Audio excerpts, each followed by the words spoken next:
আজ মহান স্বাধীনতা দিবস।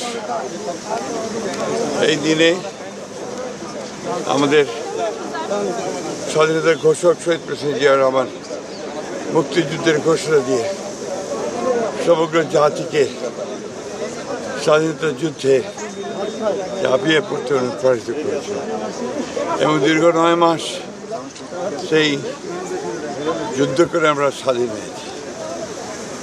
আজকে একটা ভিন্ন পরিবেশে আমরা এই স্বাধীনতা দিবস উদযাপন করতে পারছি। আমরা সম্পূর্ণ মুক্ত, ফ্যাসিস্ট মুক্ত একটা পরিবেশে এই দিনটি আমরা উদযাপন করতে যাচ্ছি। আমাদের একটাই দুঃখ যে এই দিনে আজকে আমাদের স্বাধীনতার আরেকজন সংগ্রামী নেত্রী, দেশীয় নেত্রী বেগম খালেদা জিয়া আজকে আমাদের মাঝে নেই। আজকে আমরা অত্যন্ত সাহসী বোধ করছি যে আজকে আমাদের নেতা জনাব তারেক রহমান সাহেব নির্বাচনে জয়যুক্ত হয়ে আমাদেরকে নেতৃত্ব দিচ্ছেন এবং নতুন একটি বাংলাদেশ গড়ার শপথ আমরা সবাই নিয়েছি।